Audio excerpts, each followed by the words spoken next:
All right. What's up, everybody? Round two on this thing. So, welcome on. I am missing my girl. She is in Texas right now. And because she's in Texas and we're up in Illinois, it's very difficult for us to be able to do the teamwork thing that we love doing for you guys, where she reads the questions and you guys get to hear the answers that come from me. So the goal is today is for me to be able to help you guys out, but I also want to bring out the book, the stuff that I do for my writing, and share some stuff with you so you guys can see it a little bit too. Now, we're going to, throughout this, we have to get her followers up for Love and Beauty 444 because she was trying to jump on, but you have to have 1,000 followers to do that. And she just made this account while she was down there. So what we're going to do until then is she's going to be on speakerphone and she can talk to be able to bring up the questions that I may have missed from you guys so we can all be a better team together. So say hey, baby. Are you there? Did you hang up the phone? Hey, I'm talking to you. Hi. Jeez, babe. You were texting on your other phone, weren't you? You know what? I was. Yes, I'm trying to multitask here. Can you hear me okay, though? Yeah. Yeah, but you have to turn the volume off on your other thing. No, I was not. Baby, I can hear you talking through the other. You have to turn the volume off on your other thing. Yeah, I see there's a pretty big delay here. Yeah, can you make the other thing not do it the whole time? That would be really good. Can you turn the volume off on your other phone, babe? Oh, I need to turn the volume off on the old TikTok, huh? Yes, you do. Oh, there it is. Okay, that's much better. There you go. Good. You guys get it. You guys get it. I'm not good with technology. You People are get like, it. Issues. I'm like, nope, it's me. Baby. It's user error. Okay. What's up, Isaiah? What's up, Robbie? I see some of you guys jumping on. I'm glad to have you guys in here. So, to eliminate some of our technical difficulties in the future here, we're going to have you guys follow Andrea. She's going to be the one on here. It's Love and Beauty 444. If you guys follow her, once she hits 1,000 people who just follow her, she doesn't put crazy stuff up, but just follow her, then we can all go live together and make this substantially easier for you and for us, at least until she gets back. Yeah, let's also be fair here, too. Thank you. Baby, you didn't finish your sentence. Oh, sorry. I didn't know if you could hear me. So I was just saying, let's be fair here, because at one point, the account that you're on used to be my account. So I had to, I had to start a new one. So the only reason I want people to follow me is only because I want to be able to go live when I have to travel with you. That is the only reason. Now we know our reason. So that's where we're at, guys. So Love and Beauty 444, you'll see her in here. She'll post up some things through here. Thank you, Green Space Ranger. Awesome name, by the way. So what I'm going to do today, her name, Coco, her name is Love and Beauty 444. You see her right there. She's like, because of the WW, hey. So that's her. If you guys just follow her real quick. The more that she gets just for following her, then she can jump on and we're going to go good. All right. Spoilt Milk. I like your name. Today, I'm just going to go into some stuff that just some of my writing. I heard a story just the other day. A guy told me about him and his wife, and I really thought about this story. What I'm going to do is just tell you the story, but then I'm going to show you the way that we break things down, and I would like to break it down together. So you guys listen to the story, and then I'd like to hear if you guys are seeing the pieces of the story that was happening, which in essence will teach all of us just a different way to look at just what are some of the things that are happening. So let's start off. My buddy shared this with one of the guys he grew up with. One of the guys he grew up with, he said that a friend of his got married, and every single Friday, without fail, he would buy his wife flowers. This is what he was told to do, and so he would do it. One day, he was home early, and he didn't get flowers for her yet. And so she came in hot, and it was very aggressive, like, hey, where the F are my flowers?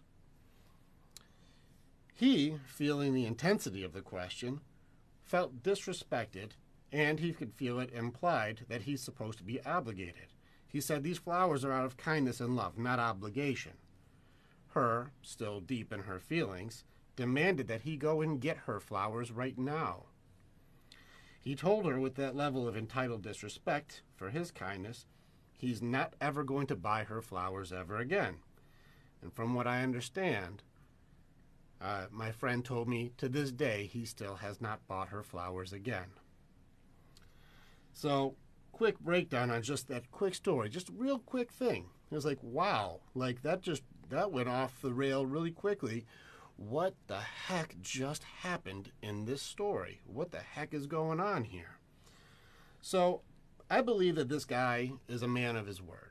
I think that he had good intentions, and he would have very happily, during that day, probably got her flowers had she not come in hot. I believe that if she would have appreciated him differently, I have no doubt that the outcome would have been very different in this story. If she just started with understanding and not demands, she would probably still be getting flowers to this day. Let's break it down a little bit. Him growing up, married to a friend, he used to buy flowers every day. What is buying flowers? What does that mean for some of you who have already watched some of the love language stuff? This means that he was doing an act of kindness and he was doing gift giving to show appreciation. He was showing her love by every Friday, showing I'm thinking of you and I want to be able to let you know that you are in my thoughts every single day, right? Then one day he comes home early and didn't get the flowers yet, and she says, "Where the F are my flowers?" aggressively. This is disrespect. You disrespected his love by making an assumption and insulting his kindness. She started selfishly in this one. She said, "Where the F are my flowers?" And could have been a better way to start that off with. If she would have just said maybe something like differently. Let's do it. I know a lot of you ladies are already answering for her. Like, "Hey, babe, I noticed that you didn't get me flowers today like you normally do on Friday. Are you okay? What's going on? Like, did you have a tough day at work?" Check on his well-being at least. You don't have to necessarily go in with empathy, but at least do you see that he's having a different day than normal? Are you okay? If she would have started off this way, just checking on his well-being, he may have just had the worst day ever, or just he's decompressing before he gets on to his normal routine. She didn't know what kind of day he had before he got home. And so, her coming in hot, like "Where the F are my flowers?" may have just been the icing on the cake. So, him feeling the intensity of the question being disrespectful and implied that those flowers are an act of kindness, not an obligation, this was him giving her the warning that she had crossed the line for a non-negotiable. He was showing love, and his boundaries and needs that he liked to just share with her were being unappreciated and disrespected. He was warning her, "Hey, this is kindness. This isn't you deserve it just because. This is because I love you. Don't disrespect it." Her being in her feelings demanded that he go get flowers. This means that she dismissed the warning, pushed it, and kept pushing, like pushed her boundaries and pushed it more when it would have been best in this situation if she just pulled back a little bit. Instead, solidifying the feeling that he is absolutely being disrespected and unappreciated. The abundance of blessings that he had given her every single day, that he gave her blessing after blessing, love and love, became obligation and became expected, and it led to a feeling of entitlement, like you better go get this because. This was not a good approach to somebody who gives authentic love.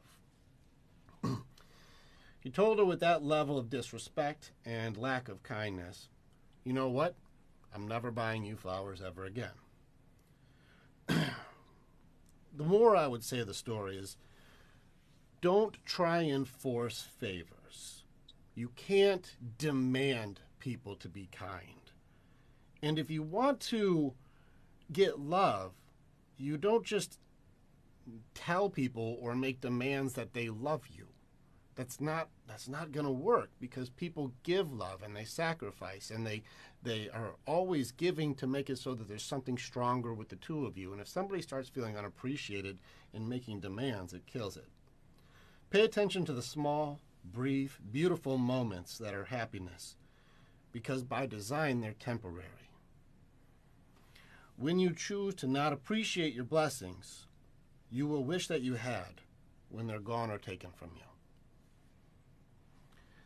It's a small story, just a couple paragraphs.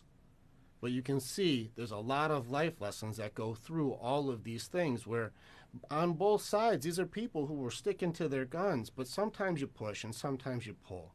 Sometimes you listen to the warnings, and then sometimes you have to just ask, are you okay? If she would have started off not even being empathetic, but going in and checking on his well-being first, she would probably still, years later, be getting flowers. It's a small choice. It's a small moment where she had a little bit of selfishness and entitlement that ruined blessings for a long time. That's tough. Oh, and I didn't say love is temporary, Coco. I said that happiness and those blips of time, those small moments of joy, they come and they go. It's like riding waves or waves in the ocean. It comes and hits, and then the next thing will come and go. But they're temporary by design. Now, if you want to really be technical about it, all love is temporary. I mean, on a long enough timeline, everything's temporary if you really wanted to be technical. So, just saying. Just saying. All right, babe. During this time, I wasn't reading questions. Which ones do you think that, like, hey, here's one for you? I think, there weren't a lot of questions. There were more just comments. Right. Life is temporary. For the most part, yeah. Yeah, and I think that, it's more comments than anything. Both parties have to ask how the other one is, because every now and then we are allowed an off day, absolutely. Mm-hmm. But I think too, one of the things that, when we were talking about this story before, again, and I think a couple lives ago we were talking about just the showing gratitude and appreciation, and for couples and even people that are single to really take some time to write about what they're grateful for, because there's things that we can be grateful for all around us. And as soon as something's taken away, sometimes it's too late that, when we lose something, we're like, maybe I should have been a little bit more grateful. So I think that was such a good point, and it kind of ties into this whole flower situation of this guy and this lady. It's taking things for granted and not appreciating what you have.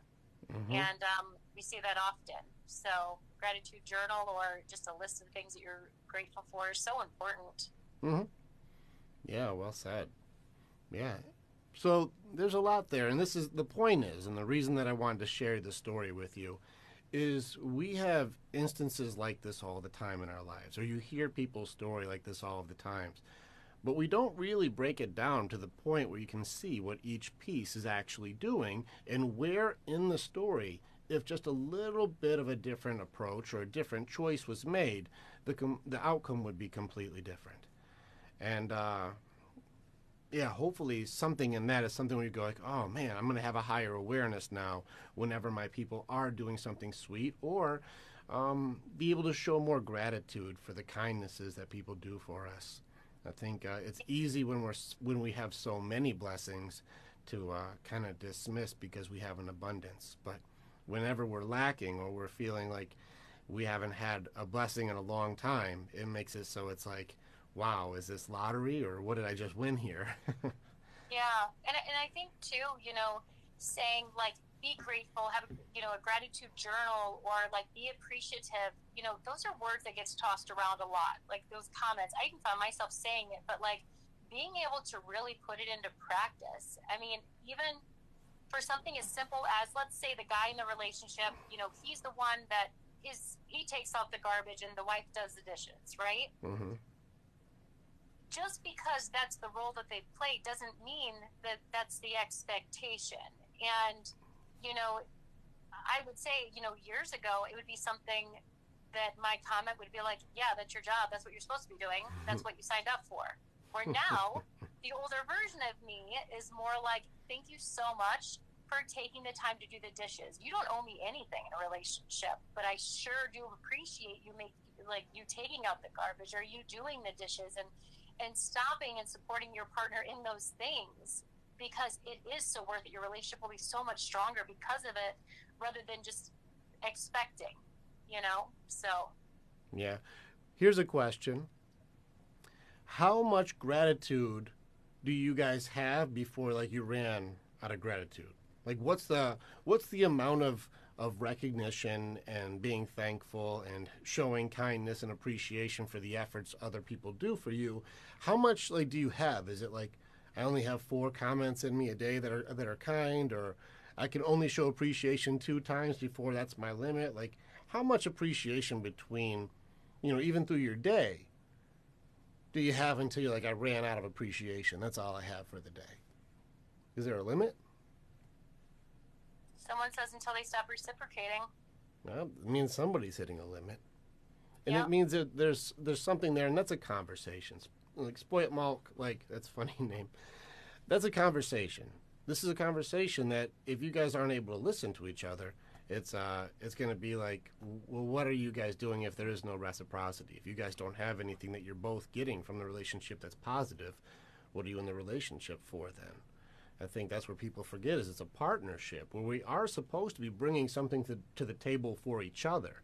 It can't just be a give and a take. It's got to be like we both are bringing something that makes it complete. And I think it's really cold when you see somebody who says, this is what I offer and this is what I bring to the table. And then you see them rescind their offer and then say, you should be paying me double what you bring, but I'm not going to put anything back into the relationship again. And this is when people start seeing people get comfortable, start getting complacent, stop putting in all of the stuff that they used to do when you guys met. When, you see people start letting themselves go and no longer put effort into being the type of person that you guys were both attracted to when you started. It's a really tough thing when you start seeing people just kind of, I think my buddy Eddie put it well when he said people work so hard to get the purchase, but they don't put in the time for the maintenance once they have it. Like, Absolutely. like you want to like buy the car because you want that car. It's the best car. I love that car. But then like you don't change the oil, and then you don't rotate the tires, and then you're not changing the fluids out, and you don't even clean it out anymore. Like everybody wants to be able to get that awesome thing, but then when they get it, they don't take care of it. And then once that car is just beat to hell because you just haven't taken care of it, you're like, well, might as well buy a new one. This one sucks. It didn't suck. That car was the best car that you could get. And then you stopped changing the oil and the engine started to struggle. You started putting stuff in the oil or in the gas tank that's not supposed to be in there. And then it started messing up. And you stopped just doing basic maintenance. You stopped giving it car washes. You stopped driving it. You started just doing other stuff. And now you start blaming the car for not being good. Right. Or you decide to trade it in for something newer, and then you don't take care of that one either, and it's weird. It's like the same thing keeps happening. So take care of your car. Yeah, right? Yeah. Listen, Absolutely. guys. Listen, men and women, if you guys aren't changing the fluids out in this car regularly, expect it to start getting messy. It's going to start running angry. Yeah. And Jay Bing Bong 17 said, we can't be God and fix everything, but we can choose how we handle it. That's exactly true. That's exactly true. Did I take the words right out of your mouth? Yeah. Where'd you get that from? You get to choose how. Where'd you get that from? Sounds like some Epictetus stuff. You're reading some Stoic philosophy again? Way to go, baby. Here in Texas. The words are bigger in Texas. That's true. All right, so that's a cool story, and I think that's a good place to start with this. I'm interested to see something from some of you guys. Where's something? Oh, you know what? Before we get going, let's go ahead and do some likes. My girl, my lovely Andrea, she's in Texas right now. She made another account just so we could talk, but it turns out she needs 1,000 followers to be able to jump on this thing with us. So if you guys can, babe, go ahead and throw your thing up there. It's Love and Beauty 444. Just follow her so that she can jump on this thing. I don't think she's going to be making any nonsense on there. There it is right there. Love and Beauty 444. Just give her a follow real quick so that way she gets enough people where we can put her in like whatever window is supposed to be up here so that we can make this a lot more seamless, because right now she's just on speakerphone because here we are. Just trying to make it happen. Just trying to make it work for you guys. She's really good at reading your guys' comments and making sure that we get it. Let's see. You can add the tag with her account at the bottom of this video. I'm interested, Lauren. How do I do such a thing? Lauren, you're so good with this. Yeah, I We don't know. need Lauren to be a moderator. Told you. I didn't say you. Hey, Aaron, Miss Sassy 911. I don't see how to do this. Is there an interact thing? Let's see. Interact. That's a poll. Miss Sassy. Do you know Miss Sassy? Who is that? Yes, I do. It's Aaron. Oh, Sassy Aaron. Gracious. We're ending this live now. We're done. I don't see how to do this thing. I don't know how to do it. Multi-guest, co-host. Oh, look at all these people who are already... Jeez. I am such a noob on this thing. The menu will pop up. What's that, my love? Oh, yeah. It says hold the comment section, and the menu will pop up under captions. Okay, I see translate, mute, block, report, and reply.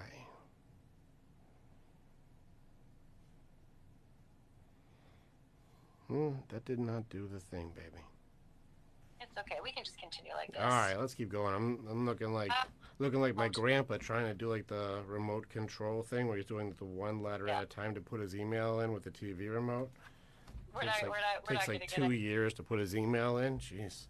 Anyways, we'll just keep adding people on. All right. Hey, Bing Bong has a couple. Yeah, I see him going in. Good job. Go ahead. You I see the one was he always this man when you met him? No, I was not this man. Ironically, here's a funny thing. I'm gonna circle back to this and make it all make sense. I remember I get really into asking questions to see what do people think about it. So I like doing surveys. What's up, Phil? And so one of the things I asked people was, do you think people change? Let me ask you guys. Do you guys think people really change? Like if you're looking like, do people change? And a lot of times when I would ask people, do you think people change? Some people would be very optimistic, like absolutely they can, yes, yes, yes. But a lot of people would be like, nah, I don't think people really change. I think people do. But when I changed it and said, do you think that we can evolve? Do you think that over time even that people evolve into being something, different? Not always better, but different. And it was pretty much across the board, yes, yes, yes, I think that people evolve. And so I think that that's one of the things where if you change your mindset about change, because change is associated with loss. If you look at it as how do I evolve? How do I keep improving and getting better? I myself, even just a few years ago, was nothing like the human being I am now, even to the point where I look back at even like a decade ago and find myself completely unrelatable to the man I am today. But I wasn't reading nearly as much as I do now. I wasn't improving myself in all the ways that I do now. I would still work out, but just not as focused or not as strongly as I do now. I had a lot of just holdups and a lot of different distractions that I didn't understand were in the way. And I had to learn myself and really do a deep dive on like, who is this guy, to recognize also what kind of man that I want to be. And then I had to overcome the demons that had challenged me in my past. And because of the way that I grew up in a very hostile world. I grew up in Detroit. I grew up in a very hostile household, physically, emotionally. And so the beard loves you, man. I see your truth. But because of the challenges I had to go through, I wasn't afraid. So fear wasn't my problem.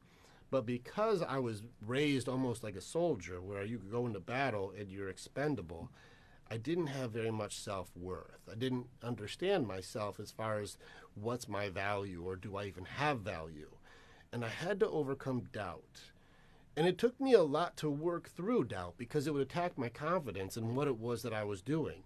Even doing something like this would be somewhat of a challenge because I would be in my own way as to whether I'm even worth listening to.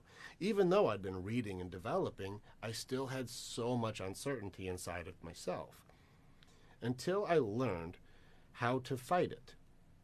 And I'm a challenger. My natural Enneagram is challenger. So I'm going to keep pushing my limits until I can find what it is.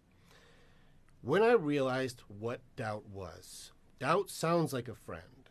Doubt sounds like they're looking out for your best interests. Example, I want to start a business. and someone goes, I don't know if that's really a good idea.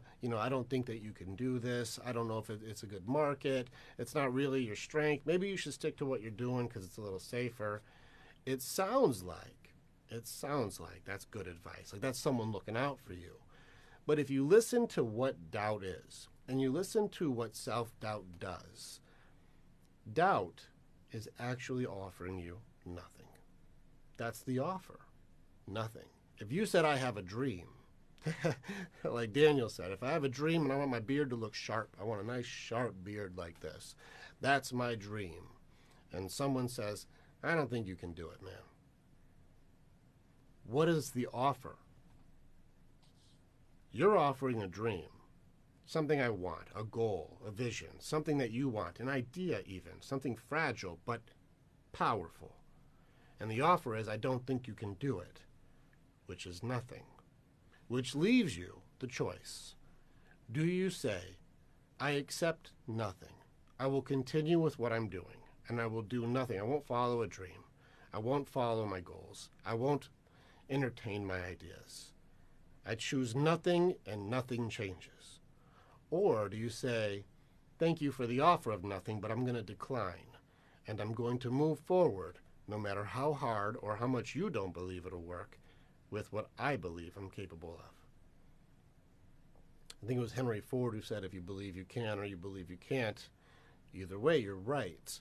And I think if you understand how doubt works, whenever somebody starts to tell you you're not good enough, someone tells you that you're not smart enough, you're not pretty enough, you're not fast enough, like whatever, you're not enough. They judge you as your value from what they can see. And you try and alter the way you are to match their perception because they're judgmental, you're going to be essentially giving yourself plastic surgery to look good in a broken mirror because they don't really know what you're capable of. And a lot of times people measure your potential based on what they've done with their lives. And if you listen to the offer is actually nothing.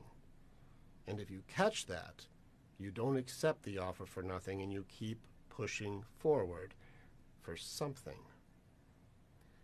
Old me wouldn't have done that. I didn't understand it. I was nonconformist, so I would have gone against the grain anyways, but maybe not towards my goals or my dreams or keep evolving. And so with this one, I just had to keep pushing forward and eliminating doubt because doubt is nothing. It offers nothing, but it will take from you everything. Some don't evolve. It's because they choose not to. If they don't see the offers and they just stay stuck in their zone, then they do. But everything does change. So everything changes.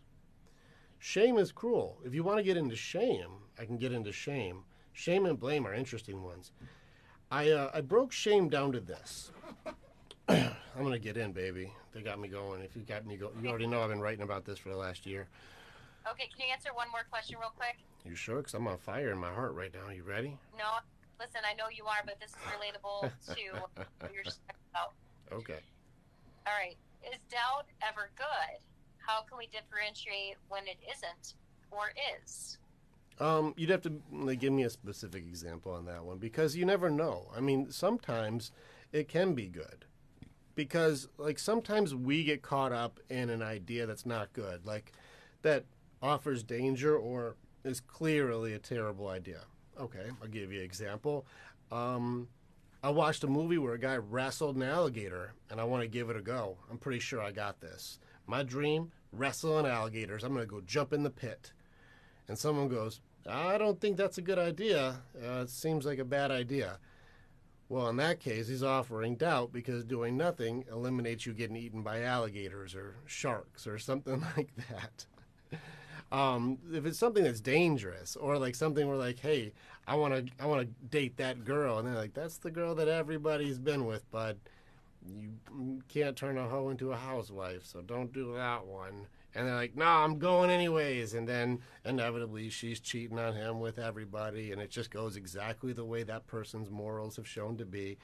And they're like, while they may have been offering don't do it, it was just more of a, you didn't really weigh out how bad the choices were going to be in that conversation or in that situation. So I think it's one of those things where you just kind of have to do your best guess. I think there was a funny quote that I saw. I think it was for courage, ironically.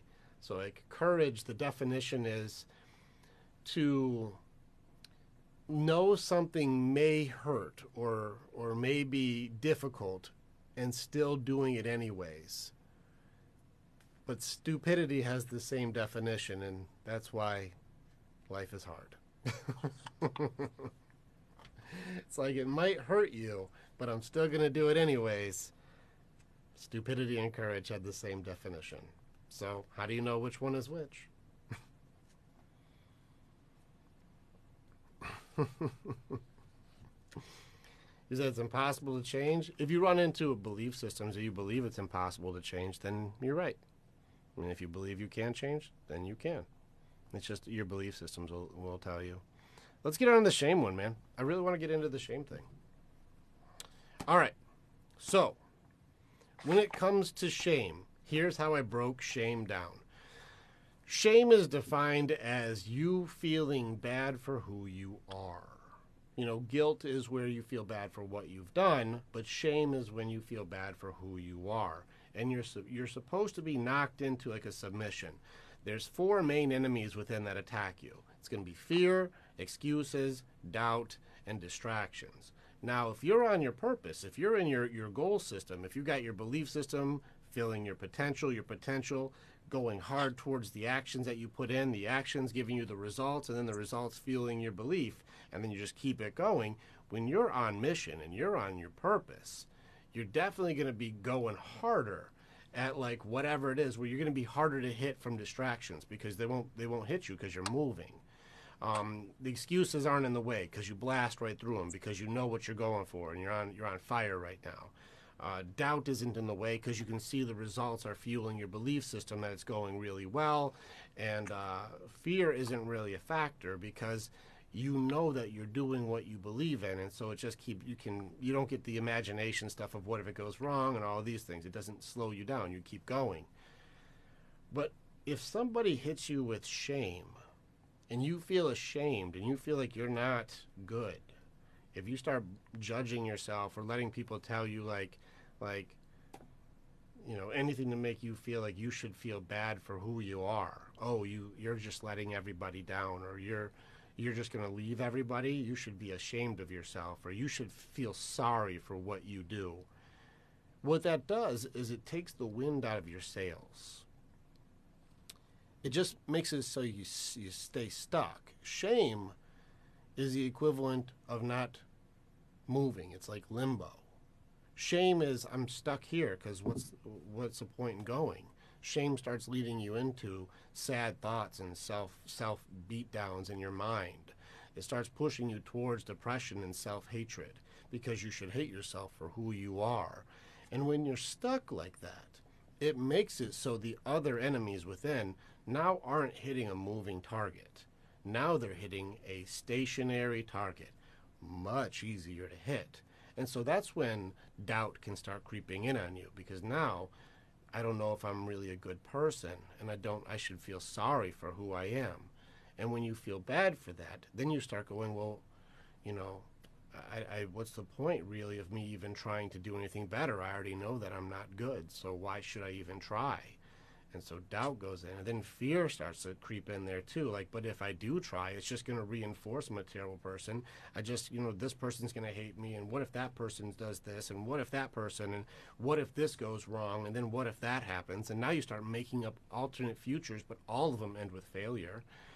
Then you start going into the excuses like, well, I already tried that, so if I try it again, I already know what's going to happen. Or, hey, listen, I've already got other stuff going on. I'll work on it later. And we start just getting away from like a reason why we would or wouldn't do it. And then you start getting into distractions. Now, a lot of you might think of distractions as something simple, I watch too much Netflix, or I watch too much TikTok, or whatever it might be. Distractions, when it starts getting in there, distractions attacks you through your pleasure. And distractions are also directly linked to denial. And once you're in shame and you're having your doubt, your fear, and your excuses piling up, and you stay in denial, you get stuck in a lack of acceptance for reality. Now you're stuck in this point where I can't accept what is real because I have all of this negative weight on me all day long. And so you start adding in a distraction to make it so just for a moment you can feel good again. And that's where alcohol or drugs or porn or whatever, something to make it so you don't think about what it is that hurts your feelings again. And what's even more dangerous is when people start feeling bad for you and giving you attention for how miserable you are. That also can start fueling more distraction. When I talk to Anthony Dahlman Jones, he's one of the writers that I keep in touch with. He's written 6 psychology books. He's been in psychology for 40 years. And he says one of the things that he noticed is even if you know step by step exactly how to fix what it is that you're in, if it's proven 1,000 times, this is exactly how to get out of hell, then that person will be in a choice of willingness or not. And the issue that comes up with willingness is the value of your solution has to outweigh the value of your problems. In which case, if you start only getting attention because you're miserable, you start getting, oh, I feel so sorry for you, and oh, I'm sorry you had to go through that, and oh, I feel bad for you. People start giving you attention and love because you're not doing well.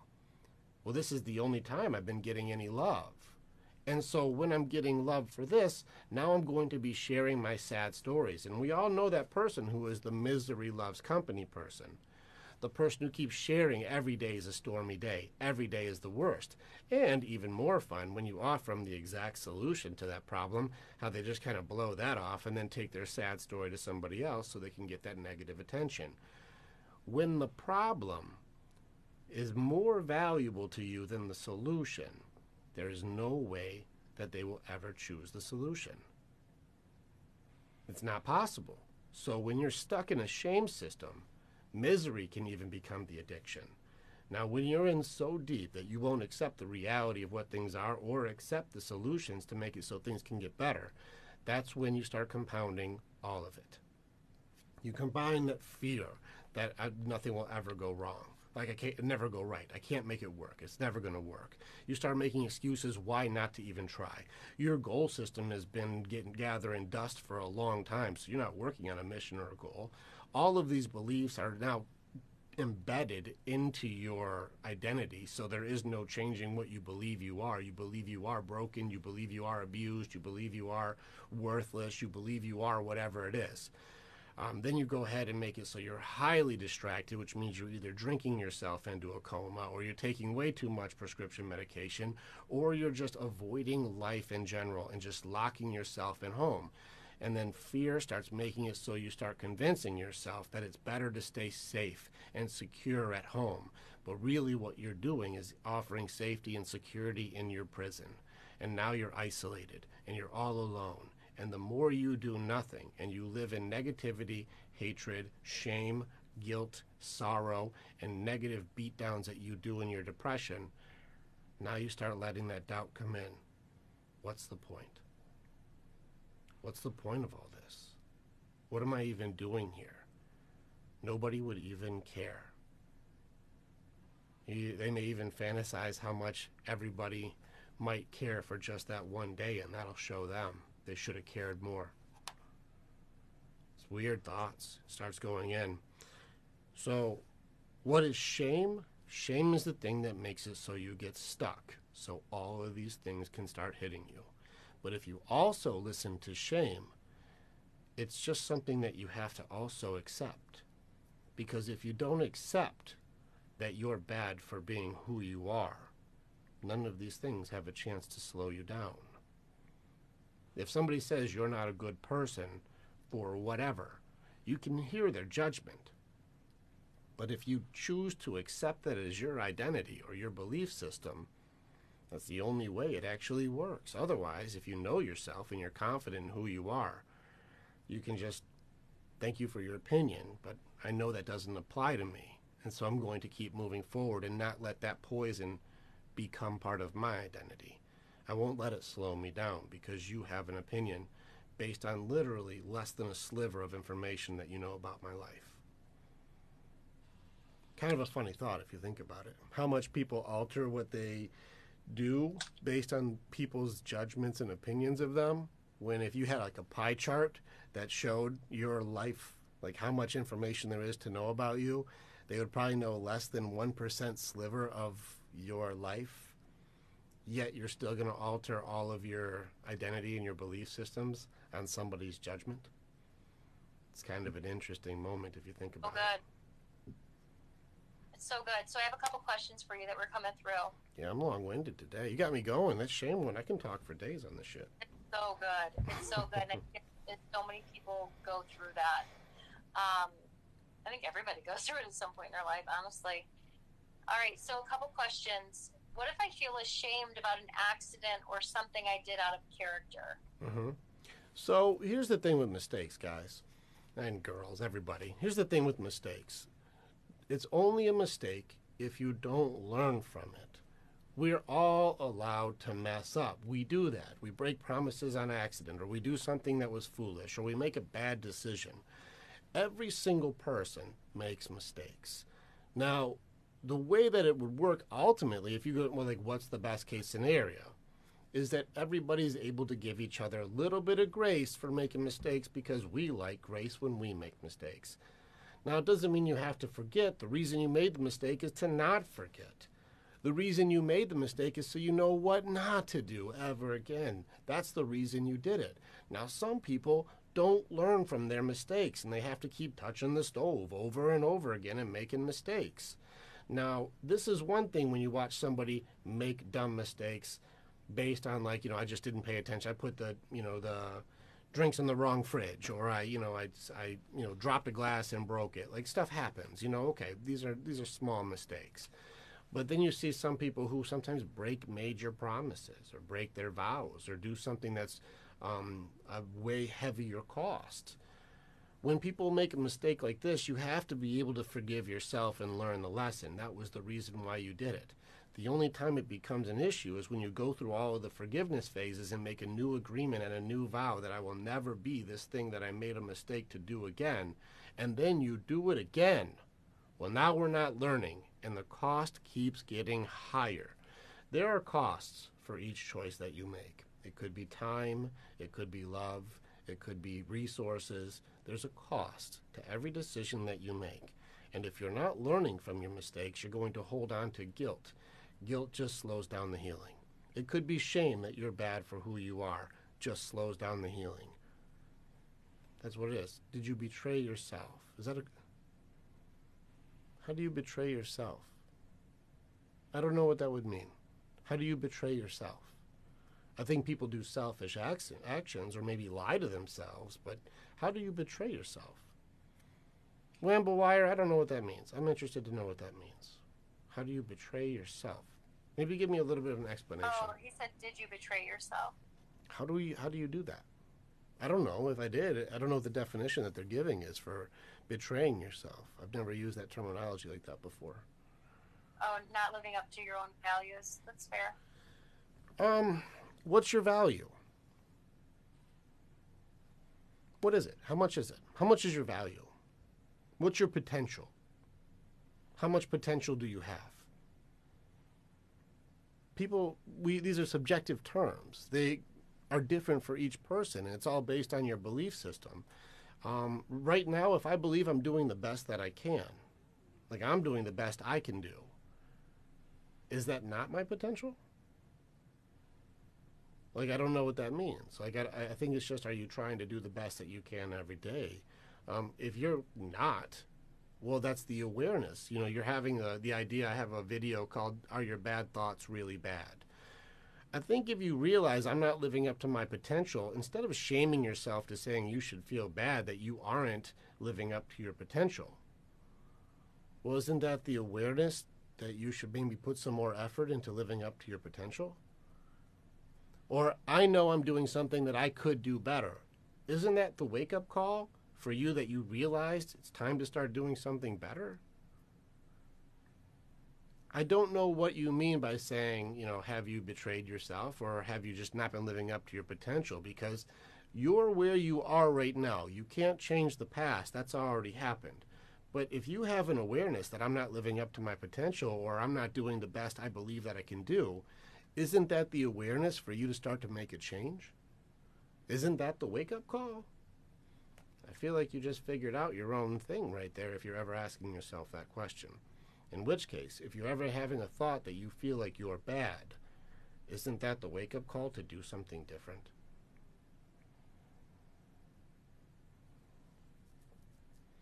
That's good.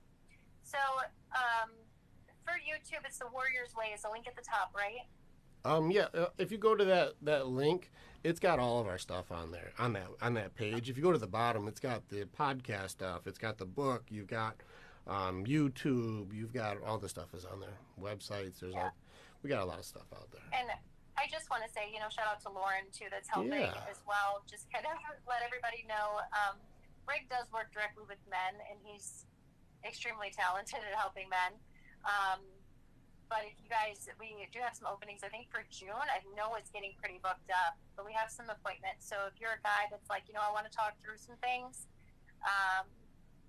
he'll spend about an hour with you, even though it only says 45 minutes because he loves people. So, and spend some time. And, he runs a men's group where all these men get together, and they get together weekly. It's virtual. And these men, it's a very powerful group because all these guys are able to open up, talk to each other, have each other's backs, and it's literally 24/7 that if these guys meet each other, they have each other's back and they're there for them. It's a group like I've never seen before. It's incredible. So if you're a guy that's looking for something similar to this or something like this, definitely click the link and schedule a call, see if you're right fit. Yeah, it's pretty amazing, and it also has been working for women. Also, Lauren is a good example of it. I know Randy, one of our guys' wives, is also, or fiance is also. You start seeing that video that we did, where I'm very proud of the women who are also supporting their men through this process because they are also working on their improvement also and being just a better teammate for each other, and so it's making the entire family stronger. So. It really does. And can I just, of course, I have something to say about this, but really quickly, one thing that we consistently see is that if there's challenges that are happening in a relationship or a man is looking for his purpose, right, and he wants to start dating again or whatever it is. Yeah. As a woman, we benefit from the men doing better for himself to see him growing, and naturally we're more attracted to that as women. But also, when the man joins this group and then starts having the support by his woman again, the relationship gets so much stronger. It's such a beautiful thing how when people start working on their purpose and working on things to better themselves, working through some old shit that they had, how much better everything starts to become. Yeah, the team gets stronger together, and so it's good. A lot of times people are taught, on both sides. I've seen men and women both do this, where one person will be sacrificing so much for the other person, and then eventually that person's back on their feet and doing good again, and then feels like they're better than the person who's depleted themselves to make it so that they're back up on top or they're doing better. That's not what a team does. The team is going to be, you work on you and then you help them instead of just give them everything you have until they're better and then they leave. And I've seen that happen on both sides. And so it's more of a figure out the partnership, figure out the agreements, figure out how to be a team instead of what can I get from this. And I think there's a difference between like girls and women and boys and men. I think it's a big difference where you go from taking to serving and giving. Oh boy. If a man's trying to choose between two women, why does he choose one over another? We'd have to know more about the story. If you're choosing between two women, I feel like it's really, I bet you if I talked with you for 5 minutes, this would be a very simple decision. Yeah, and let me point this out, okay? You talking to Rick for within 15 minutes, and you can ask Lauren on here too. Lauren knows. This guy, if you've been struggling things throughout your entire life, and you're like, man, what is going on with me? Within 15 minutes, guaranteed, this man on here that is talking to you tonight will be able to nail it. Like, spot on 99.9% of the time. I've never seen anything like it. We figure it out pretty quickly. You really do. No, but one thing I like too is whenever you guys do book a call, and some of you guys I've actually talked to. I've seen Phil on here. I know Lauren on here. I know there's some people that they've sat down and have those conversations, and never does anybody ever get off the call and go like I didn't get anything from that. Like they're always like, damn, I got to think about that one. I didn't see it. It was right in front of me. Damn, I didn't know that. Like, it's pretty awesome to have those conversations and being able to just find like what was the missing piece, because it's not that any of you aren't trying to do well or trying to have your person do well. You just don't know what pieces are missing to make it so you guys can work as smoothly together as you can. And sometimes just having that extra tools or having more tools in the tool belt just makes you a little bit better at doing what you're doing. But odds are it's just a couple things, like the story I said yesterday with the guy trying to change a tire with just a hammer.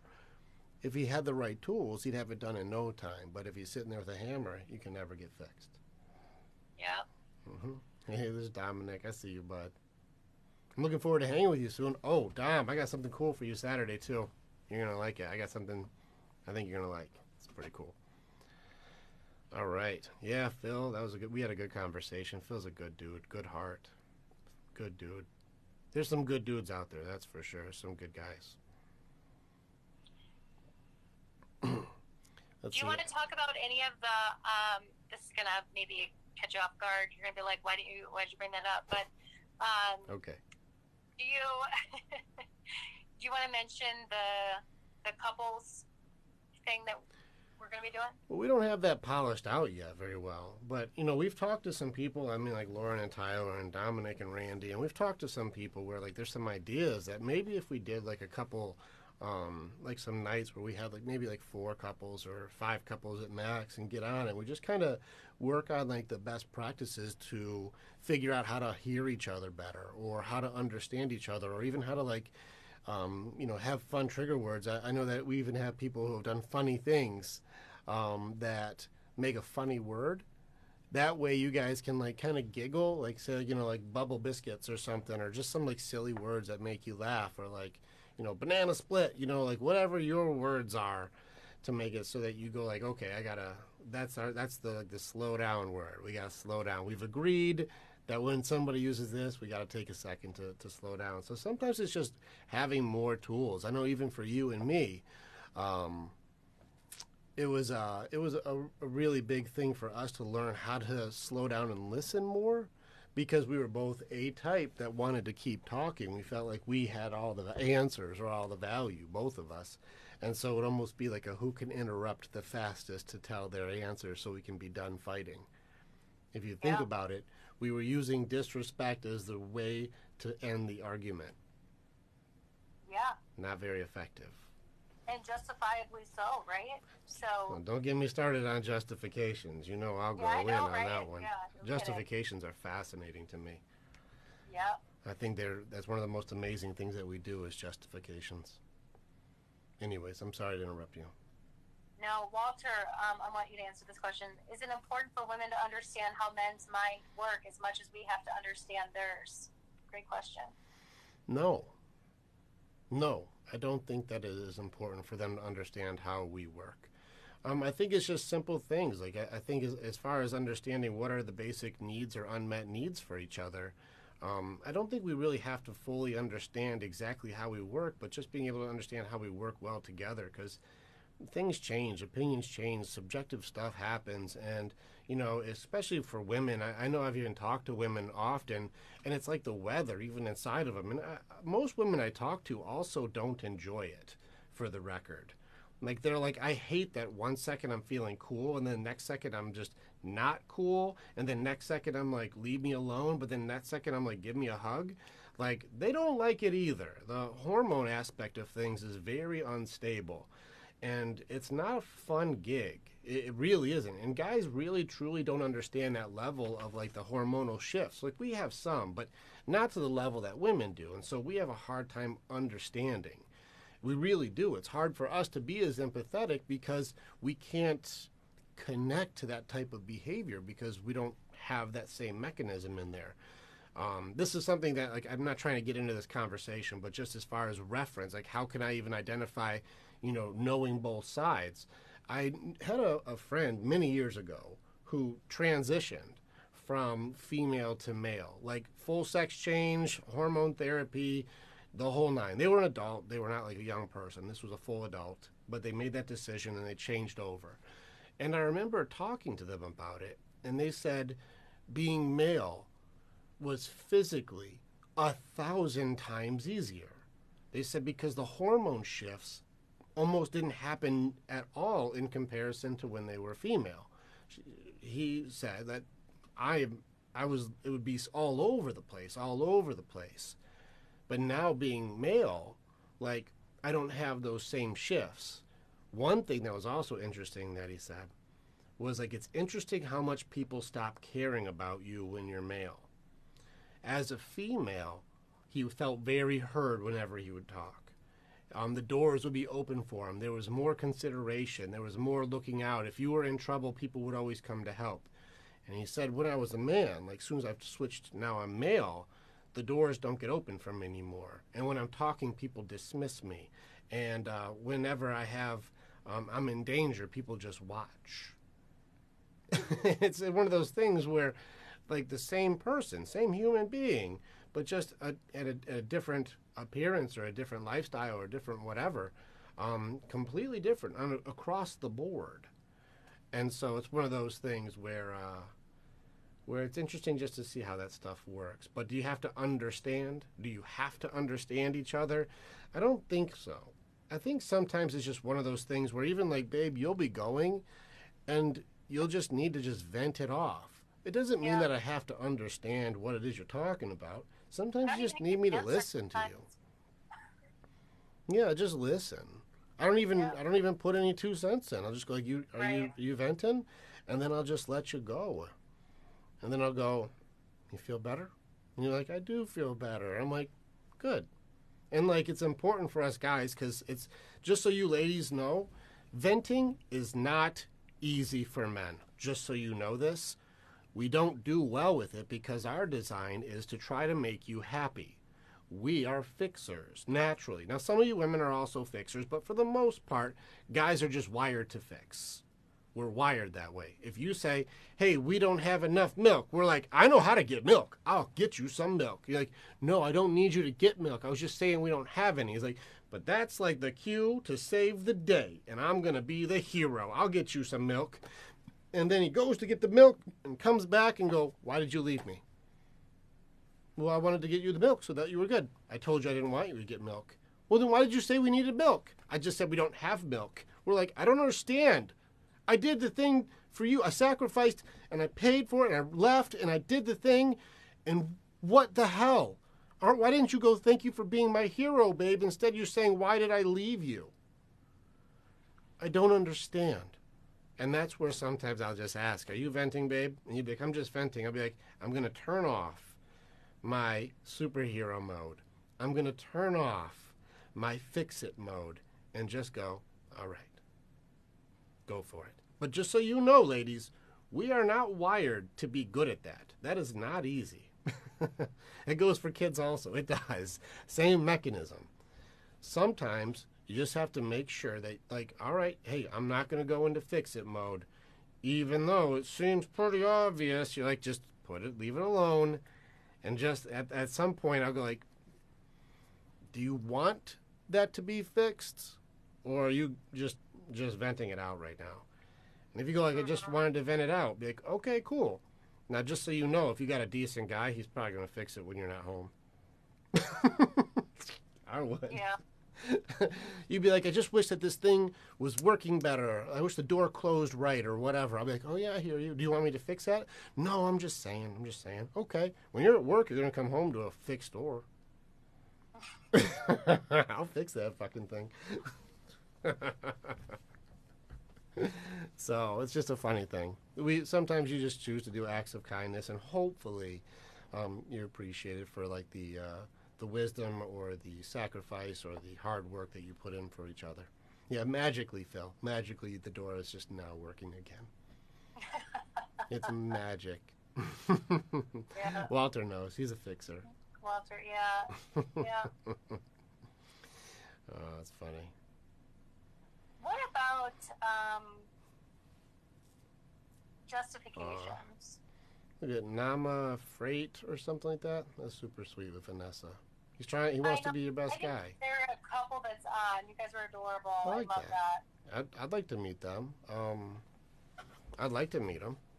Book a time. I mean, Wouldn't it be nice to meet that's them? comment. Like, how long have you guys been together, Vanessa and Nema? Free. Nama Freight. Where's Vanessa Nema at? Free. I don't see Vanessa. Oh, there she is. All right, so Vanessa and Nama Freight.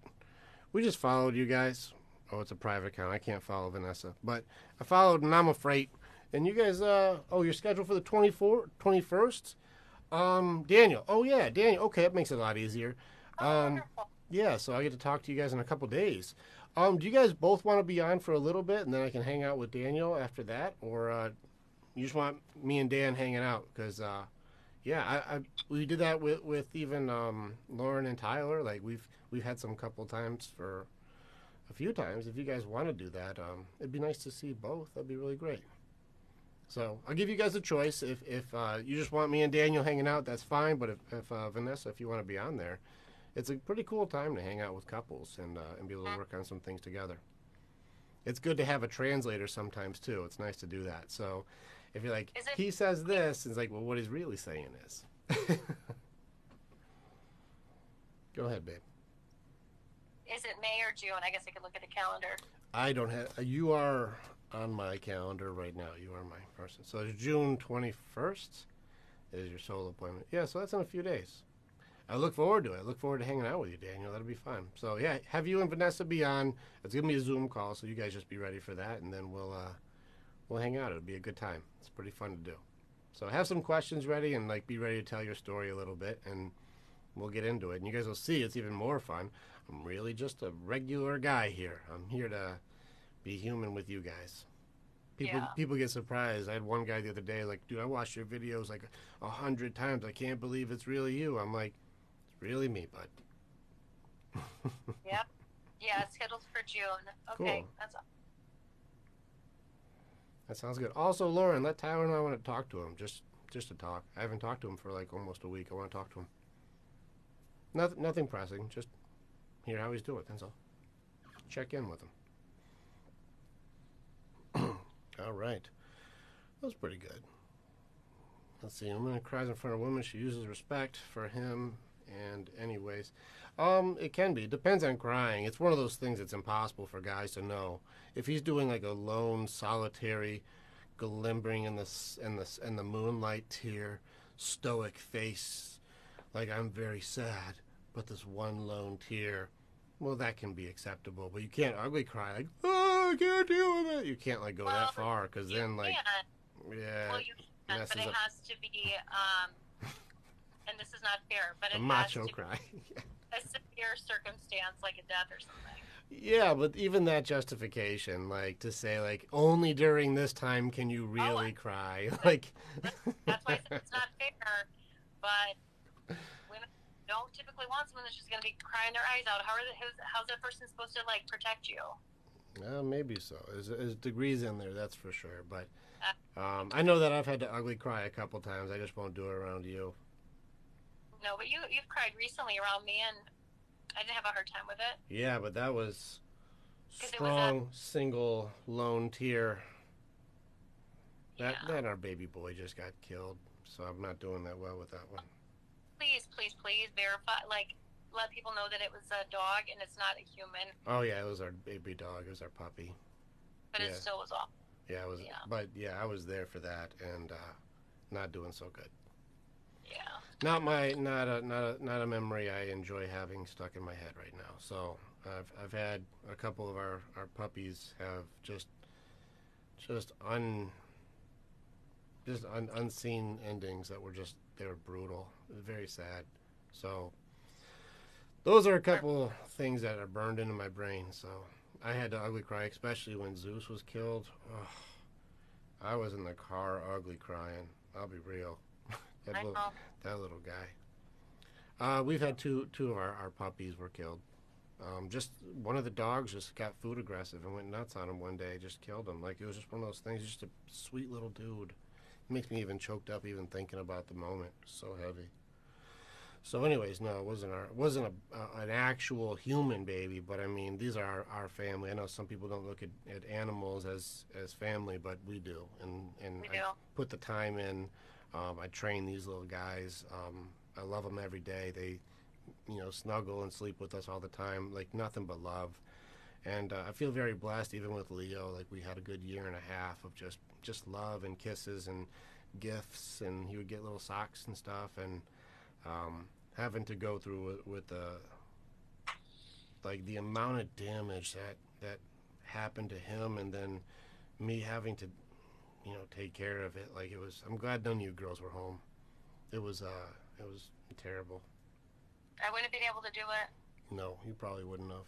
It's one of those sacrifices us men have to do, even though it by no means is something that I was necessarily more equipped to deal with. It was Yeah, it's fair. it was a living nightmare. So Yeah. yeah. Anyways, let's change the topic. All right. Okay, so now I'm afraid. Can you speak about feelings of isolation and missing out? I'm a truck driver and I'm trying to. Thanks, Coco Nuggets. Appreciate you, man. Thanks, Phil. Thank you, guys. I appreciate how you to guys. feel those feelings. That's fair. All right. So ask the question. I heard something about a truck driver or something. I didn't hear what you were asking, baby. Think about feelings of isolation and missing out. I'm a truck driver and I'm trying to figure out how to handle those feelings. That's tough, man. It's tough because the reality is it's not really a trick for you to feel like you're not missing out when you know that you're missing out. You're not there. And that kind of weighs on you, and it also kind of is a testament to your heart, because you don't want to do that, but you're sacrificing doing something that you want to do for them. And a lot of times I think that gets unnoticed because some people's unmet needs are being amplified because you're sacrificing to make it so other needs are taken care of. And it's a really difficult way out. We just had a guy recently who actually quit truck driving because he realized the cost of what his job was. It wasn't enough money to justify killing the relationships that he has with his family. And that's a pretty heavy decision that he had to make. But he ended up finding a better gig afterwards, but he would spend like 2 weeks out on the road so that they would have the money. But his I guess, fiance or his woman's love language was quality time and touch. Doesn't work that well.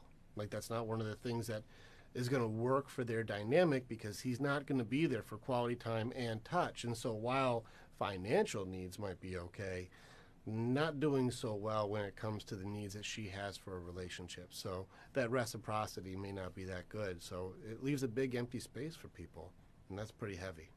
So I feel where you're coming from. If you feel like you're missing out, it's probably because you're going against your own love languages, because you want to spend time with the people you love the most. Truth is, you're trading those minutes and that time that you have, which we don't get back. I think people forget time is our thing that we don't get more of, and you're trading those minutes away from the people that you want to spend those minutes with. What I would probably say is really evaluate the cost for how much you are being paid versus the cost of not being there for your family. And then if you can change professions or even get local truck jobs, like instead of having to be on the road for so long, I know it may not pay as well, but at least you get to keep your family close. And you get to have the needs that you have able to like feel fulfilled, I guess, feel like you guys are growing together, because let's just face it, distance kills relationships. It just does. Also, thank you. Hey, babe, love and beauty 444. That's my beautiful Andrea. If you guys could, she doesn't have enough followers on this new account that she made to be able to jump on live with me. And I would really love to have her jumping on live and not just on a speakerphone over here. So, Is there any way you guys can just go ahead and follow her back? It's Love and Beauty 444. You see her on here. As soon as she hits 1,000, then we can pull her up here. And then even when she's out of town, like she is now, we can still go live together and keep helping you guys. And you can see this beautiful woman able to be right here. That would be very cool. Thank you. Just don't expect any content because I really don't post.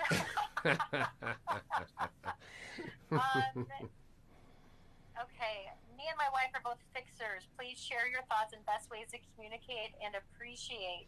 What's your take on this one? Because you and I are both fixers. I like that. I think that here's the thing is obviously it's going to be a control thing. You guys are going to be trying to argue for control. I want to do it my way. I want to do it my way. I think that's something that you and I also know because we're both like those, like, we're going to get it going. Like, we're going to do it. We're going to get it done our way. You're more choleric than I am, but still there's that, like, if it's going to be done right, it's going to be my way that's inside of both of us. Yep. It's one of those things that we realized, and you guys probably, if you're both fixers, do this too. When you're both aiming at the same target, you guys decimate that target. So if you're both like, we're going to take this thing out over here, this thing right here, that's our target. If you're both aimed the same direction, you guys decimate. You guys are on fire, can't be stopped, just like the train's coming and you're going to blow all obstacles out of the water. But if you're both not aiming at something anymore, you're both kind of like stagnant, or one gets distracted or something happens, and instead of you both aiming the same direction, one of you starts doing this, and it starts going pew, pew, pew, and going, hey, wait a second, boom, boom, boom, boom, boom. Then you start smashing each other. And so if you're both not aiming at a target, it's like either we take over the world or we destroy each other. That's kind of the way it's going to go. And so sometimes our strengths can become our weaknesses very quickly. But if you guys understand this and you start seeing somebody turning their guns the wrong way, that's the wake-up call to go, hey, hey, hey, babe, shoot the right direction. I'm on your team. And maybe if you guys have agreements to recognize those, it makes it a little bit easier to not take so much damage or start shooting each other to see who's got the bigger guns, because then there's just stuff that happens that you wish you could take back, but sometimes you can't. Thanks for those likes. Look at you guys, blew up the likes really fast. I wonder how many likes you guys can get. There's only like 70 people on here. See if we can get 10,000 likes. I bet we can do it. So the 45-minute call is free. Just allow yourself an hour because it will be an hour. It's a million. Yeah. If you book the call, just hang out with me at first. There's no charge for you to meet me. Ooh. I feel like if you get those sunglasses, you got to finger guns, right? Cocoa Nuggets. Cocoa Nuggets 08. But yeah, it's I just got to know you first. Sometimes when I talk to people, the link's up at the very top of the thing. Yeah, you got it. The link's up at the top. It's on the page on the top of our profile. It goes right to our landing page to show you here's our stuff. There's a quick video where I explain how the answers are not the solutions, and then show that us guys are stronger together. So if you click on the profile link, it'll show you also more content that we have. I also posted up the video from yesterday on there too, so you can see Andrea and I talking or more stuff like this. I went in yesterday. I went in hard yesterday. I got into the whole movies thing. I got into some funny stuff yesterday. So if you guys want a good giggle, yesterday's I went hard. So that's a fun one. Look at you guys. You almost hit 7K in like a second. That was awesome. Cocoa Nuggets is hitting it. Who's in the lead here? I don't know. Who's hitting the most likes? Let me see. Looks like that's you, babe. You're doing it. Oh, Donovan. that's Cocoa Nuggets. Oh. Cocoa Nuggets is getting it. Okay, I see it. Okay. I see you still doing it. JP Gallery. Okay. A lot of people joining on this. You guys are going in. Look at this. JP Gallery going up in the lead. Oh, Mama Bear calling all Vets. I remember Vets was doing it earlier too. Oh man, that. You guys Listen, are. Oh, hold on. But I can't keep up Medical with these Davis, people. or I don't know, this Jen Woody. Lauren's moving up. Michelle Holman. Tattooed and Crude. I remember yesterday. Yeah, you guys are. Look at Jenny Wood. You literally just tap your screen I mean that's fair because I was like, what the heck am I supposed to do? Phil's in the Sour Dragons. That's Randy. Uh I love oh. it. Uh oh, babe. Look who's So, calling. Look who's calling. who is it? You see? The Old, girl. old naughty bear herself. I'll give her a call in just a Yeah. minute. Yeah. But look at you guys. You guys are fantastic. I bet with such an awesome team, like look at you guys. Spend 6, 7. Mama Bear's going up again. Dang. There's Dominic. Dominic going up I again. love it. Dominic, oh my gosh, you're flying up, dude. Holy smokes. Dominic's shooting to the top. That's awesome. Oh, the punching bags come out. Cocoa Nuggets. There's Randy going up. This is you guys are so great. This is adorable. Okay, here's a question. Okay. Domesticated good guy, 47. I like the name. When rebuilding, we talked about rock bottom a couple lives ago. Yeah. When rebuilding from rock bottom, what are the best ways to reconnect? All right, so this is situational. Rock bottom is different for all of us. We all have different vices or different decisions or different upbringings or different programming that's put into us. And so it can be anything from health, wealth, love, happiness. Could be fear, could be gratitude, could be pain. Rock bottom is different for each of us. But domesticated good guy 47, I'd love to hear your story. I think that no different from that story about the flowers, if we really break down the story, I think we may be able to uncover the answer to what you're looking for in the middle of it. So that is a little more specific to each person's case, so it's not a one size fits all when it comes to rock bottom, simply because rock bottom is right on par with what's your purpose in life. It's not or what's the meaning of life. It's not just a one-size-fits-all answer. It's very personal, very profound, and it's very important to only you. I think that's a good one for us to be able to do together, so that would be fun. Babe, I see you hitting those likes, too. You guys are moving up. Was it Mama Bear, Cocoa Nuggets? I see you guys are going. Yeah, you guys are great. I had to stop. I'm like, my computer is tired. I'm grateful. I'm grateful. You guys are awesome. Okay, what should a single dad expect from a stepmom? Here's the thing. I'm just gonna put out as a stepfather, I would put this out there. When a person chooses you, that also means they choose your kid. And you have to trust that this person has the best interest for both of you in mind. I know that even for me and her, one of the prerequisites for us to be able to go in is if I'm going to be here for these girls, these are my girls too, because I will fight for these girls. I would die for these girls. If an intruder walked in this building, they fight me first. They don't have to fight the 12-year-old. They got to deal with me. I'll put myself in harm's way to protect them. I'd fight a lion for them. Probably not well, but I would still do it, just so they had a chance to get away. And with that type of devotion and that type of love, if you're going to tell me I'm not even allowed to have any input on how to make sure this person has the best chance at life, I think maybe the restrictions, if you have to put massive restrictions on the person that you chose to be with, which is like a stepmom or a stepdad, and you have to put a restriction on that person's intentions for the well-being of the kid that they're also help raise, I think that you're doing a big injustice not only to the person who chose you and the kids, but also to the kids themselves, because they're not getting the best of the person who chose them, not was stuck with them, not had them on accident, not is obligated by the court system, but chose them. And that's a way tougher decision than the person who, may have gotten knocked up, or the person who may have hit it and quit it. It's a very different obligation for the person who goes, I love you, and I love you, and I love you, and I choose you all. So I think that when it comes to a step parent, unless you have a toxic person in your life and you realize this is dangerous, if you chose a good person, you just reinforce your person. And if they have something that they believe is best, don't shoot them down and don't belittle them in front of the children to take away their power, because they're trying to do the best for the people that they chose to love. And that's a pretty important thing. It's a pretty important thing. Yeah. You guys are so great. You guys are gonna push us over 2 million likes just on this video. I wish we could do something more for all of you guys. You guys are so good. Phil sitting more likes. Jen Woody is going hard. She's awesome. Plumbing tips. Mama Bear's like, JMP Gallery. tired. I'm like, yeah, I hear you. So calling all that's a follow-up to his statement about the step-parent. So what do you say when stepmom thinks it's not her responsibility?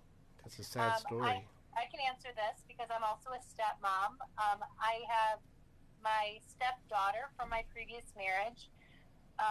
Long story short, but she's been with me. She doesn't have access to her mom. Her dad's been kind of in and out. So Rick has really stepped up as her father. Neither one of us are her biological parents, but she does live with us. Yeah, I got to call her back after we get off of this. She called me just a minute ago. Right? So relationship with someone that has kids, just like Rick said, you don't get into a relationship with someone if you're not going to be a part of the kids' lives, nor would I. If Rick was like, I don't want to be a part of your kids' lives, I couldn't be with them, because as a parent, your kids have to come first, especially when they're younger, so that would be my advice. Like, I would definitely give it some thought. If the person you're with is like, I don't want to, it's not my now responsibility is, subjective, I guess, because what are we asking them to take care of that maybe isn't their responsibility? That part is fair. Mm-hmm. But being there to show love and support and kindness, that is a responsibility. Yeah, it's a choice too, and something that we choose. I think it's important if you're with somebody who chooses to show love to somebody just openly, who's one of your people, and wasn't an obligation they have to do, but they choose to do, give that maximum respect. It deserves massive respect, and support each other. You guys are a team. You guys are in a relationship that is able to make these people's lives better. So don't hurt each other in front of them. Don't belittle somebody and don't put somebody down. Give that person just as much access. I know, but these are my daughters. I'll argue with her. Like, these are as long as I'm here, I'm dad here. In this building, I'm dad. That's what that is. No, you're a stepdad. You don't get a say. If that's the level that you want us to have, we don't have a relationship because that won't work. And so if I choose you and I choose them and I put my life on the line for you guys, and the least I can have is the respect of at least having the ability to raise them the best that I possibly can. And if you're with somebody that you don't trust that they have their best interest, maybe you should reevaluate the dynamic of your relationship, because without trust, what are you guys working with? For sure. I love you guys. Look at how good you guys are. It's so good. It's so good. Do you want to answer this question on what's your take on gender roles? I've been believing that it's a communication type and thoughts. Let's see. I've been believing it's a communication type and thoughts. Gender roles, I think that this is such a weird thing. We're in a time right now where the gender role thing is it's changing, like, really hard during our lifetime in a way that it's never really done before. In all fairness, it's not really, I think fairness is probably the best word. Right now is not really a fair time for anybody. It's not fair for women, not fair for men. Women are thrust into the opportunity to do and lead and be anything, but they don't really have any examples of how to lead justly or how to lead fairly, because women never really had that much dominant power before. But we've did a weird societal switch where now men are being emasculated and women are being masculated, and it's making everybody very confused. Like, people don't know how to handle some of the new power that they have, and guys don't know how to handle somebody who, like, isn't showing leadership capability but may now have a title. Things are very weird right now. So especially when it comes to, like, people trying to push equality, I feel like there's only two ways for equality. It's either equal or it's special privileges. That's really, like, those are really the only two things. And if one person has special privileges that the other one has, then there has to be some sort of give and take as far as power goes, because special privileges also come with some sort of agreement or some kind of a a thing to make it so you guys can balance each other out a little bit in the dynamic, because it can't be you give, you give, you give, you're not allowed to, you're not allowed to, I can do everything, I can do everything, and we're equal.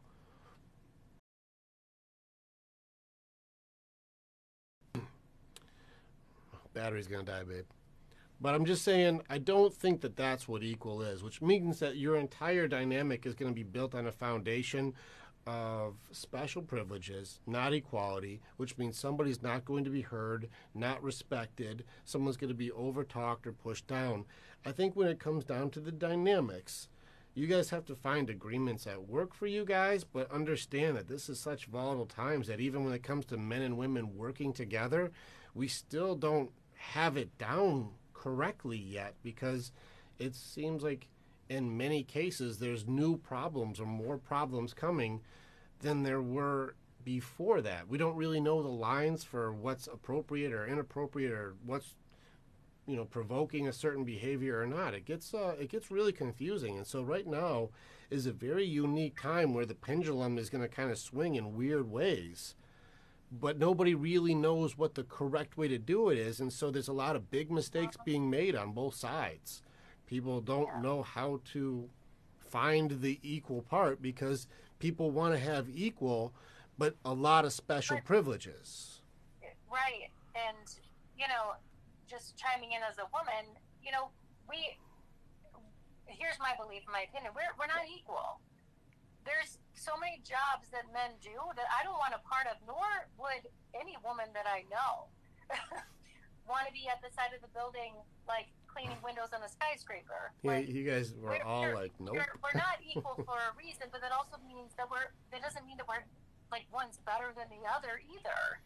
Like, there's so much comparison with genders. Like, celebrate who you are as an individual, you know, and also there's an audio book that Rick and I were listening to. It's called the Male Brain. I think that's what it's called, or the Male Brain, and it goes through like the process from like being a baby through being a grown man and how the male brain works, and it really helps me to understand some things as well. So, you know, that's kind of where I stand with equal. Like, celebrate who you are, but we're not equal. We're not equal for a reason.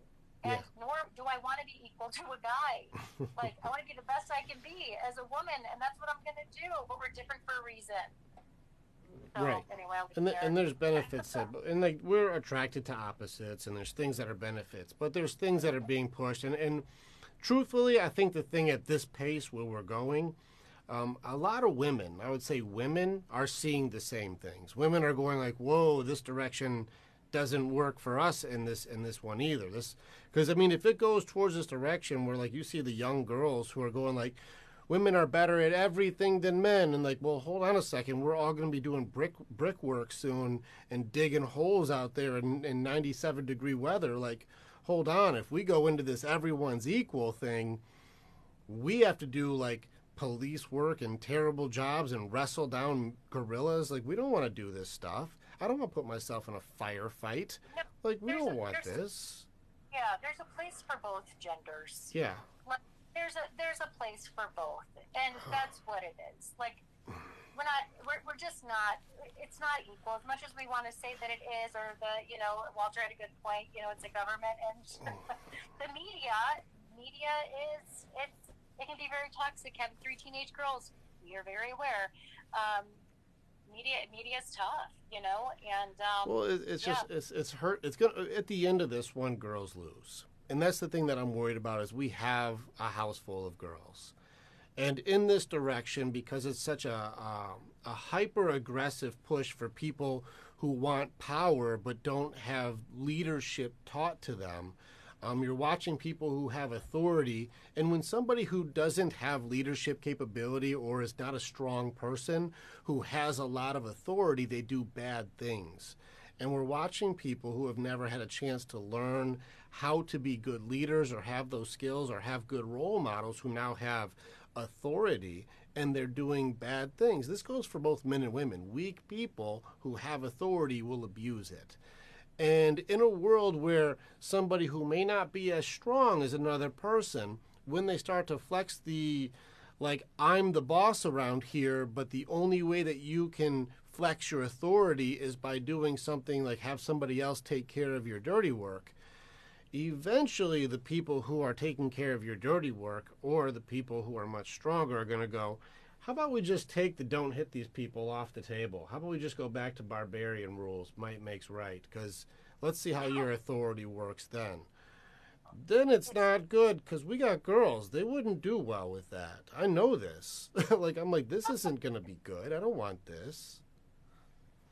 It's not going to go well with this trajectory. There has to be balance, and there has to be more respect, and there has to be an understanding that authority is something that people earn because they have the abilities and they have the skills and they're compassionate and they understand how like to be more empathetic and understand what people are going through. But in this day and age, it's like a power grab, and then people who have it are just doing harmful things to others with it. That's not what leadership is. And I'm worried about our girls because they're going into this world where they're told that they're the best in the universe, but they're not learning any skills to back it up, and it's making me concerned because you're not going to be competing with some of these guys who are stronger than me. And let's be real, I'm going to be straight business with you girls, like it or not. At 40 years old, I am stronger than 99.9% of women on this planet. Just, I am. And I'm not even being mean. Like, I'll put some weights together and we'll see who can lift them. I can bench 325. I'm squatting over 400. I can deadlift over 500.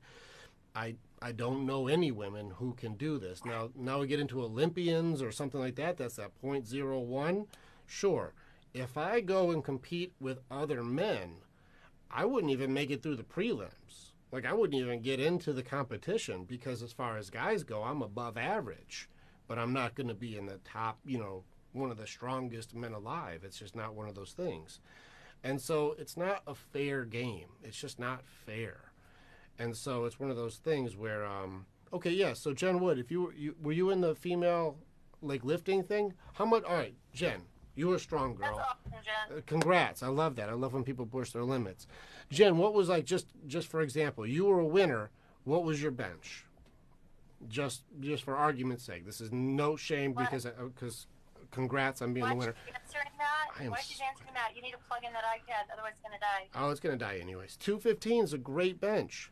And as far as for women, 215 is a great bench. That's a fantastic bench.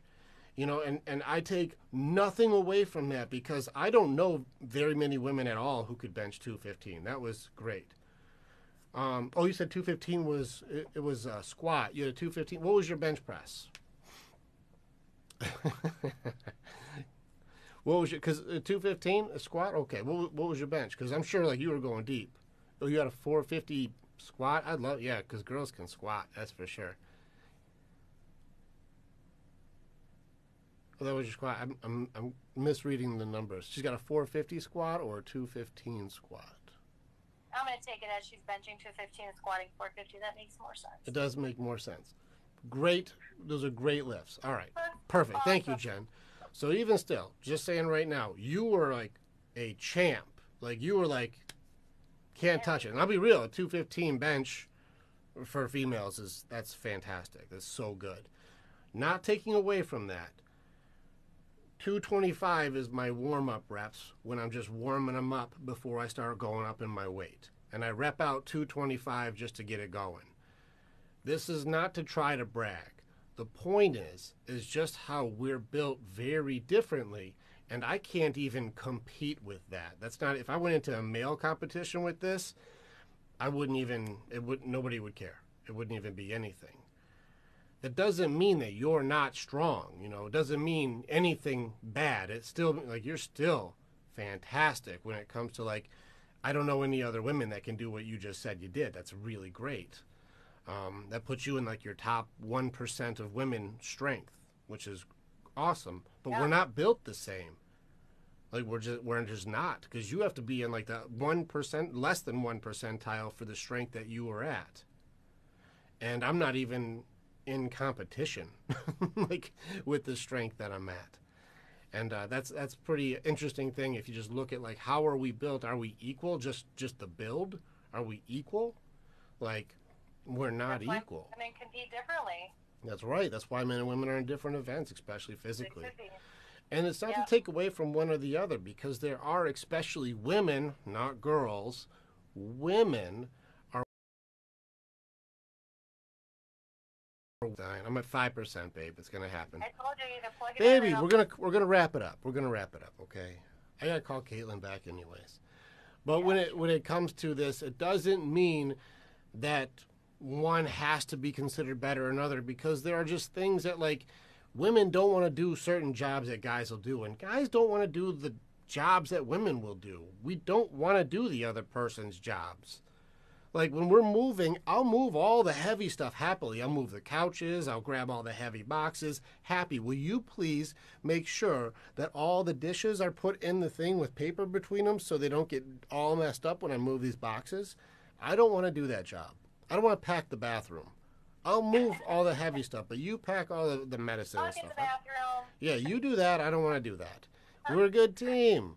Now we're a team. Like it's just that kind of stuff where we have strengths and we all do the stuff that the other person doesn't want to do, and that makes us a great team.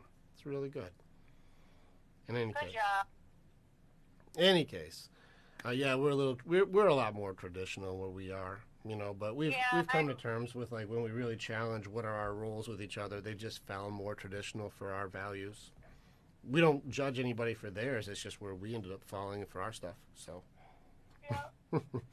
Anyways, this thing's gonna die. I appreciate you guys so damn much. Thank you guys for being here and hanging out with me. I am sweating in this room. I didn't open up the vents in here at all. So I'm gonna call Caitlin back, our daughter, and see what she needs. I'm sure she wants something. She's a teenager, so she's calling because she wants something. And then we'll make more stuff. I may even post this video up because I think there's some good stuff in this, and so I'll put it up on YouTube. People are asking for it. Yeah, thank you guys. So I'll post this video up on our YouTube. Just go ahead and follow it so you guys can see that is. It's the Warriors Way on there, but I think there's a lot of everything as a choice stuff, which was associated with the book. So yeah, Lauren, we'll talk to you and Tyler soon, and I'm looking forward to seeing Daniel and Vanessa. Like that's going to be good. Yeah. Can be some very cool people. So thank you guys for being with us. Hopefully you guys are learning with us and we're all growing to be better together. All right. We'll see you guys later. I'm hitting the button, I swear.